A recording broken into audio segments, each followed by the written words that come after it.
Hey y'all, welcome and welcome back to my channel. It's me, KiaSimone.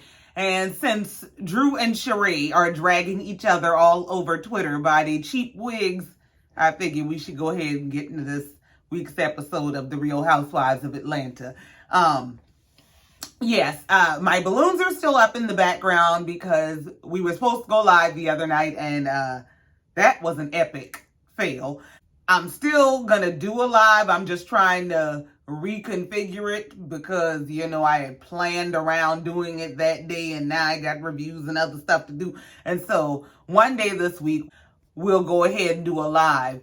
But yeah, after I paid drug dealer prices for these damn balloons, they were staying up there. Do y'all know the people charge you an extra fee per balloon to make them stay up more than a few hours? I paid the extra fee for them to stay up at least 24 hours because we were supposed to do a live and my balloons got to be up for my party, right? Okay. Child, don't you know? One of them quit before the 24 hours. It just went, you know what? This bitch done cancel her party. I ain't got time for this. It just dropped. Right at the damn 24-hour mark, the rest of these bitches said, Mitch, your lease is up. Party over and hit the flow. Well, guess what? I'm going to be David Ruffin and they going to be the Temptations. They going to be up here behind what I paid for them. But anyway, let's go ahead and get into the episode. Now, before we do, please be sure to like, share, comment, and subscribe if you have not already. If you are not in my 10,000 subscribers, if you are not in this number, please go ahead. And shout out to my super thanksers. So I want to give a shout out to Yvette Greer, Amber Lede, Straight Facts, and for my Cash App, Portia Turner. Thank y'all so very much. I appreciate y'all. Y'all don't know, I've just been feeling quite grand lately. So thank you so much. So the episode opens up with Candy taking Ace to acting lessons. And this girl has on a latex jacket, leggings, and moon boots. I said, what in the Incredibles, Spice Girls, Black Power Ranger hell is Candy wearing? You hire a stylist now. Marlo is talking to her sister, preparing for her nephews to come back to her house. They're ready to come back, and her sister is ready for them to go. Marlo said she does plan to include more structure and therapy in their routine and hopes that will help the issues that they were having before. We move on to see Drew at home recovering from Achilles repair surgery, and the first two people to visit her are her biggest enemies, Sheree and Sonja. Sheree gets there first and Sonja gets there shortly after, and Drew said, I know I'm on some good drugs, but this here feels like the Twilight Zone. But while y'all here, fill me in on whatever tea I missed while I was sick and shut in Jamaica. What happened? So Sheree brings up Sonja's Kenya, what up moment. Sonja said she came for Kenya because she felt like the energy wasn't right. But in hindsight, now that she's wearing this ass whooping, she realized she wasn't ready for Kenya. She said, Kenya ate my ass up. In my head, in the moment, I be winning. And then I realize after the fact that I got my ass handed to me. So, I learned that I ain't equipped to battle with Kenya. Well, self-awareness is half the battle. So Sheree brought up that Kenya said that Sonja's husband, Ross, was aggressive toward her. And Sonja got upset. She says Kenya just wishes she had a man who would stand up for her like that. And she decides that she's so upset at Kenya's opinion of how her husband came at her that she's going to call Kenya and check her. Girl, what? How you going to call Kenya and check her about how she feels about how your husband talked to her? Your husband was aggressive. He was. He jumped up and said, hey, I don't play that. Don't with my wife. That's to any woman a bit intimidating, and aggressive. So how are you upset at her for calling a thing a thing? Sonja calls and wakes Kenya up out of her sleep. You can hear Kenya literally waking up, confused. But is everything okay? And she proceeds to confront this woman about, Sheree told me you had said that my husband was a great. The second you call my phone and you realize that you woke me up out of my sleep and you decide to proceed with drama, I am going to drag you mercilessly. Don't wake me up out my sleep with no bullshit. I mean, Kenya just as confused about what's going on. What do you mean? Cat got your tongue?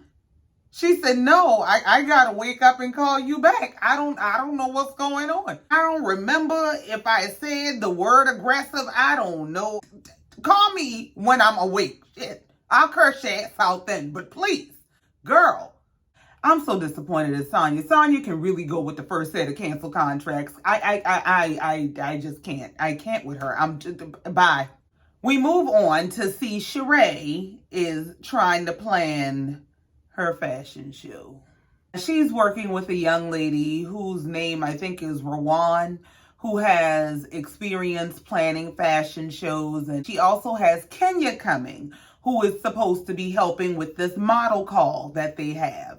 Sheree warns Miss Rowan before Kenya gets there that, listen, I have my girlfriend coming because she has a lot of experience in this field, but she is quite the bitch.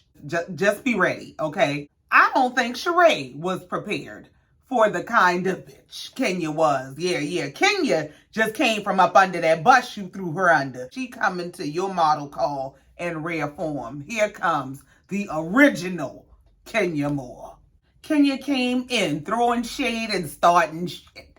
Kenya said, hey, tell me why y'all didn't have me post something on my social media pages so that I could have you a turnout down the block because you got an Applebee's wait staff outside. The young lady, Miss Rowan, says, I could get more models out, but we were trying to keep this on the low per Sheree's request. Kenya said, well, wait a minute. You can't do a model call on the low. How do you get a turnout if it's on the low and nobody knows it's happening? That don't make a lot of sense. Kenya's rude, but she's right. How are you doing a major production and doing a secret model call? Like, girl, just... Oh, Sheree, go to hell. Then Kenya told Rowan, you need to move these seats around because how are we supposed to see the models walk? Miss Rowan said, okay, now I'm getting irritated. Wait a minute now. This is the way that I do things because I do this all the time. Kenya said, oh, okay, so the wrong way? All right. So after Rowan agrees to accommodate Kenya's request, Kenya's still talking shit. Kenya said, where's the models? You need some real models. Like, you couldn't get real models out? Rowan said, you know what? I'm tired of this now. Now you playing with me. You want models? You need a budget for real models. Sheree said, hold on now. Wait a minute. Wait. Don't embarrass me. Why you gonna play me? Because she handling you? Why would you tell her all my damn business? How much you need for real models? That's why this damn casting call on the low. You don't want to pay no damn body. You looking for free models. And you don't want them to know it's you. Rowan said, these is freelancers. But if you want real models from real agencies around here locally, that's going to run you about $250 to $500 per model per day. Yeah. Kenya said, you got to pay the cost to be the boss you claim to be. Like, what's the issue? So Kenya is telling her, basically, you have to make the necessary investments to make this vision come to life. You can't wing this at this point. Like, you are under fire. You done failed 1 or 10 times, and you can't afford to fail no more. You have to put your money where your mouth is, for real, for real. If it costs some money to get some models, you're going to have to spend some money to make some money. Pay the money to get you some models. You need to call in some real people at this point. Sheree said, wait a minute, I can't do that. I can't do that. It's too late. Kenya says it's not too late. Pick up the phone and call somebody. The show ain't today. Call some people. Sheree said, I can't because I done spent $1 million on this show. Kenya said she's $1 million damn lie. She's $1 million lie. Kenya in the confessional said if Sheree spent $1 million to start a collection agency, that's a damn lie. Because what in the invisible product hell did she spend $1 million on? By she done spent $1 million getting these samples. Sheree, go straight to scammer hell, okay? But you done spent $1 million. Like, so now after Kenya done made the girl tell all Sheree business that basically this girl ain't got no damn money to pay no damn models, so don't come at me with that foolishness. They got into it. They going back and forth about how to get the models' contact information and talking trash to each other. And child, I mean, this is straight up old school Kenya Moore. She said, I'm going to show you how to throw a bitch under the bus. Don't you ever play with me. So we move on and we see Ralph is at a photo shoot for cover photos for his book. And Drew and her mom are both there. And she says that ever since he asked her to write the foreword, she's been much more involved in the process. So now I'm wondering, did she agree to write the foreword? I'm confused at what's going on with that. So while they're at the photo shoot and they're discussing the direction of the book, Drew mentions that she told her mom about Ralph changing his mind about adopting their son, Josiah. And so Drew's mom starts to question him about it. And, what made you change your mind? Ralph explains that, first of all, he would like for Josiah to have a say in his own journey. And also that he met with Josiah's biological father and they had a conversation. And that he told this man in his face that he was planning to adopt Josiah. His father told him that really hurt and that he would like for an opportunity to fight for a relationship with his son. What Ralph has in turn done is, instead of just disregarding the biological father's wishes, he's become a bridge and decided that he's going to help him to mend his relationship. And so he said he started to do that by doing things like inviting the biological father to come to one of the son's basketball practices, and he's slowly working his way back around and back into his son's life. So Drew's mom responds to Ralph and says, well, I don't want Jojo to grow up and be hurt as a teenager or a young man because you didn't adopt him. And Drew starts saying maybe you'll adopt him when he's like a teenager, right? Maybe that. What is the urgency in him adopting this child, especially when he just explained to you what made him decide to not take that legal step? What is the urgency? It seems to me, and this might be unpopular, but it seems to me like Drew wants to change or replace the father in his life. And I think as a man, Ralph realizes and is trying to demonstrate to them that you can't do that. Now, I can step in and I can be a father to this child, but that does not change who his father is. That doesn't change who he came from. And he has a right to know who he came from. And this is about the child more so than any adult in this situation. This child has a right to know who he came from. This child has a right to have a say in his journey. I agree with that. I totally agree with Ralph's position on this. Ralph said, if Josiah comes to me down the line and he says, Dad, I want you to adopt me, I will absolutely adopt him. I don't know what thought process Drew has in regard to the adoption thing and why it is so serious and urgent to her.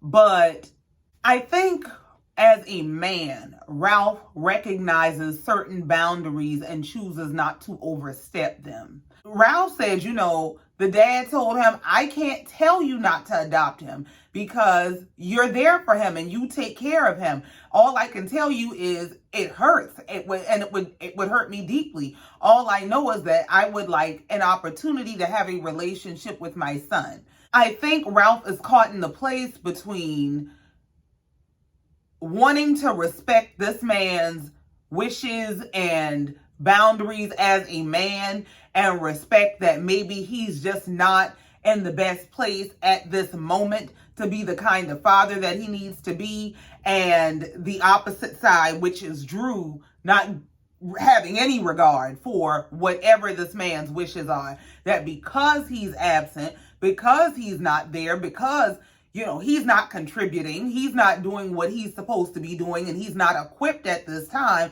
that what he wants doesn't really matter. I get that Drew is coming from that place of, this man ain't even here, he's not contributing. But I think Ralph is coming from the approach of the bigger picture.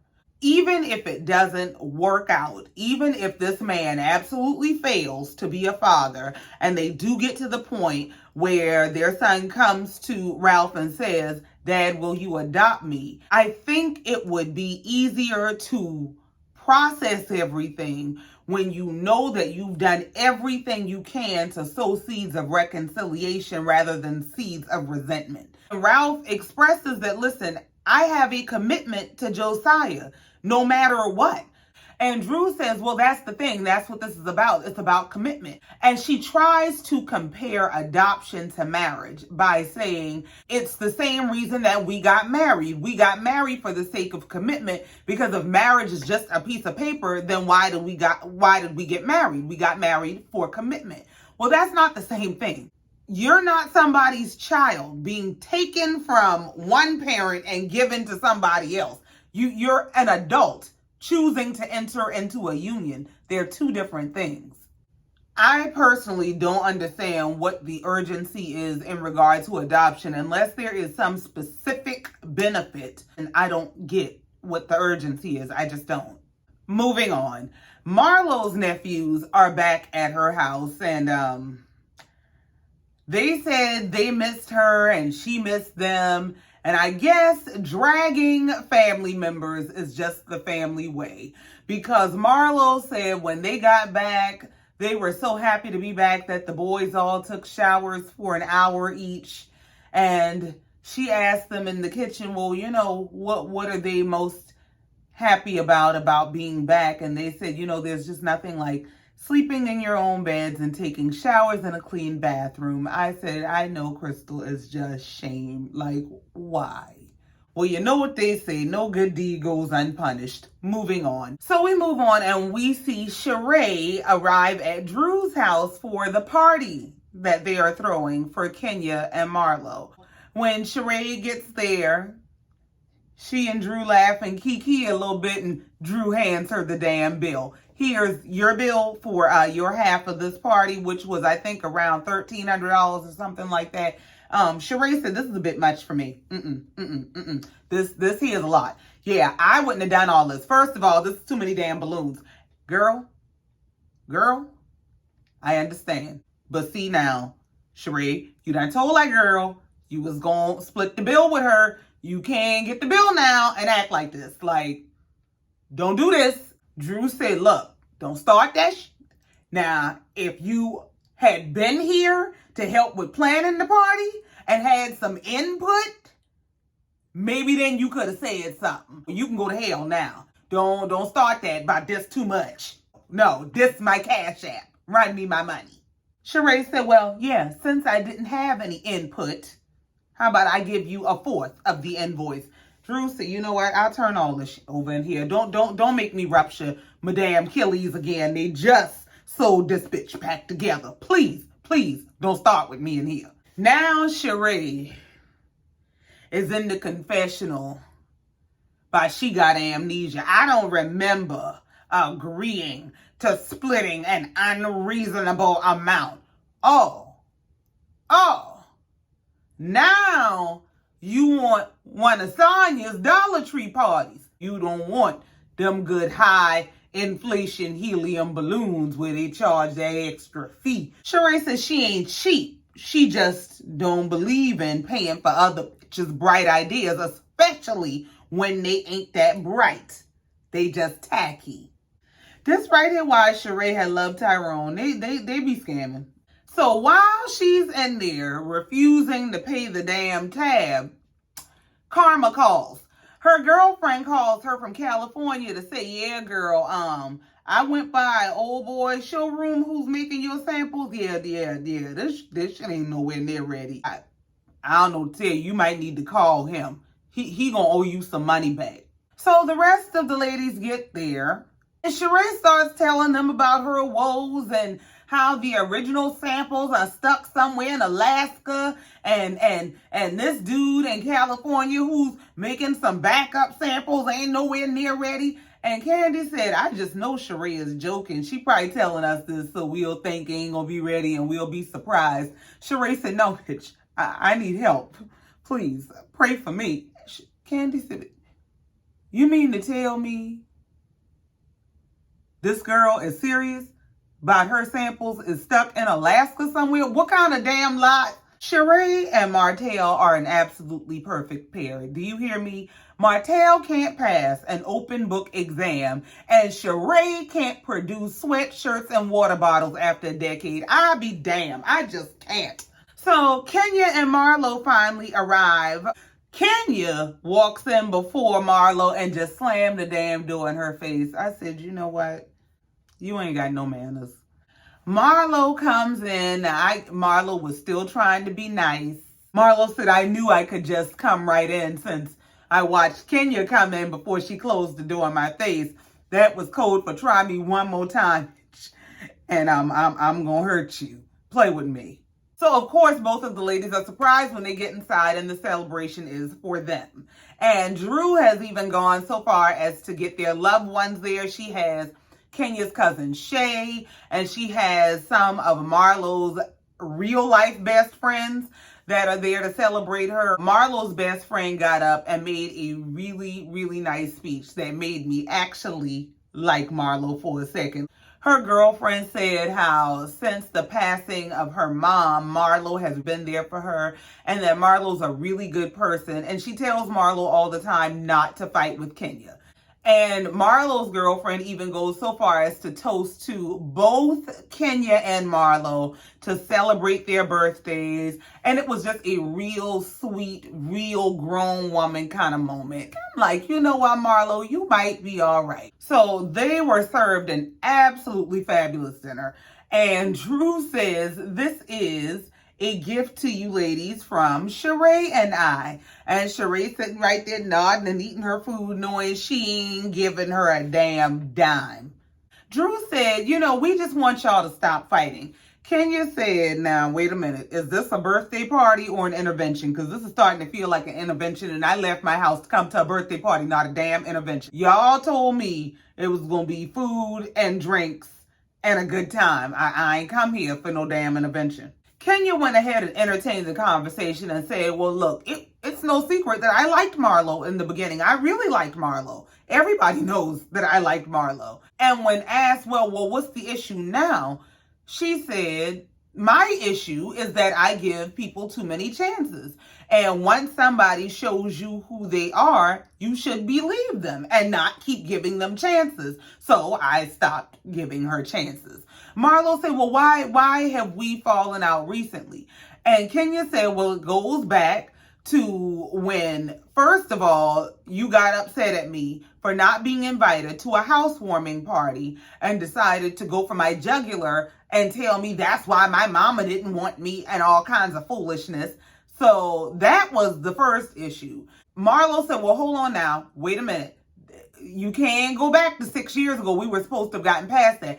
Kenya said, but yes, I can, because that's the root of the issue. Now, yes, we were supposed to have gotten past that, but you triggered the same issue for me when you called me a liar about I wasn't really sick and I just was playing sick and choosing not to come. And here's my thing.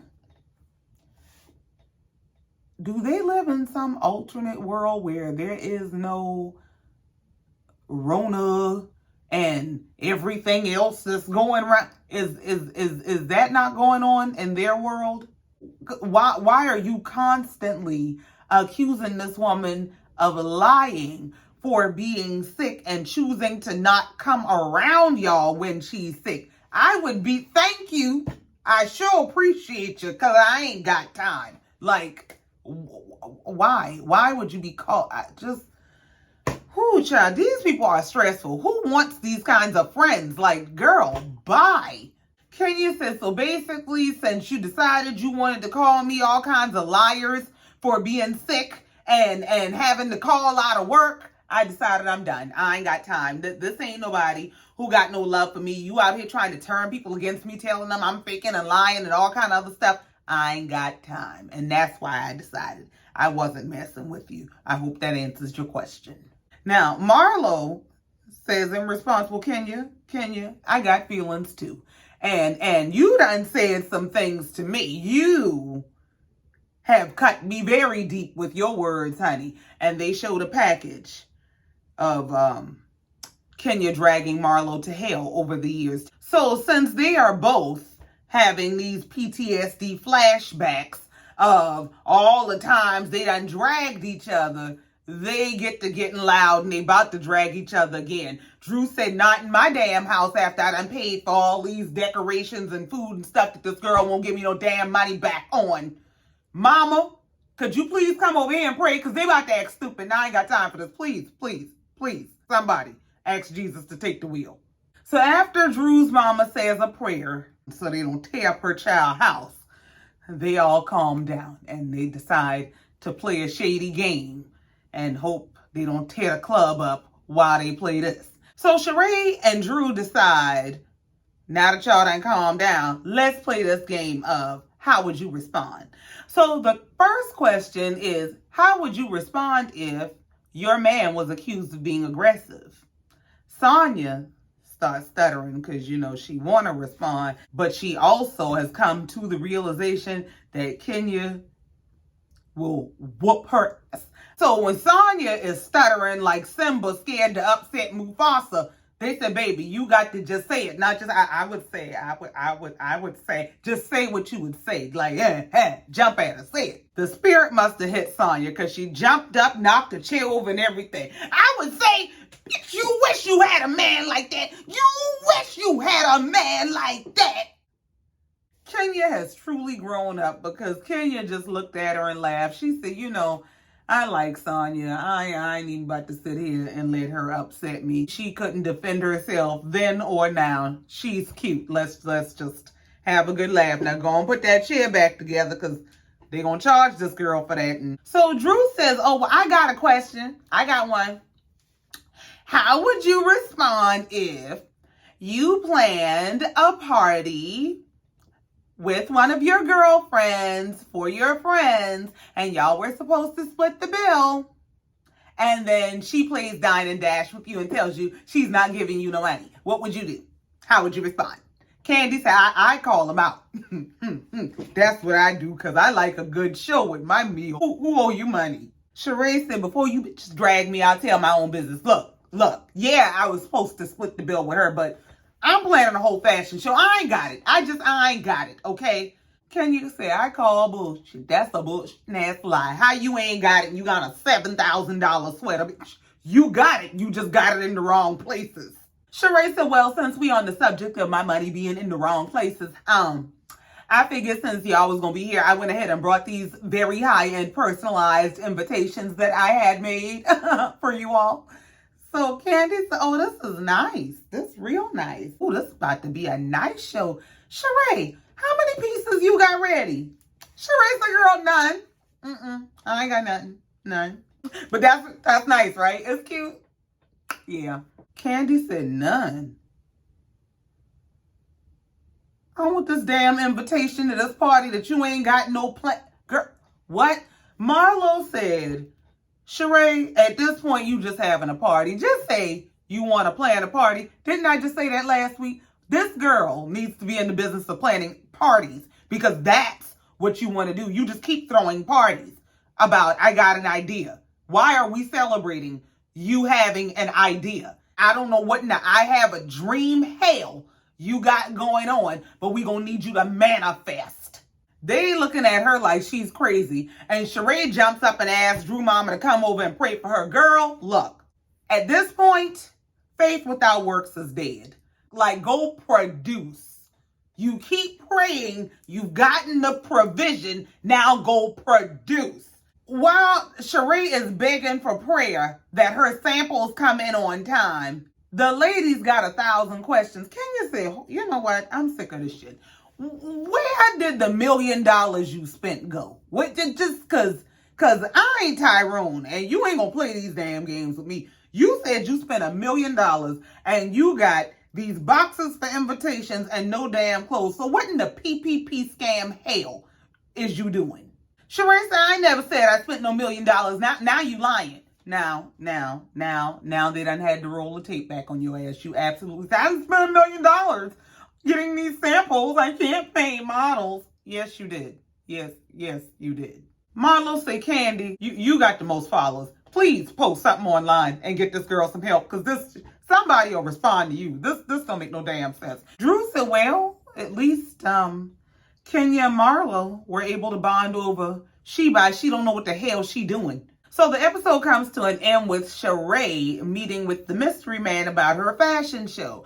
And the mystery man turns out to be Apollo Nida, Phaedra's ex. She said they've always been good friends, but lost contact when he went to prison. And so they sit down and talk, and she tells him that, yeah, you know, I got this fashion show coming up, and you mind modeling for me? For free?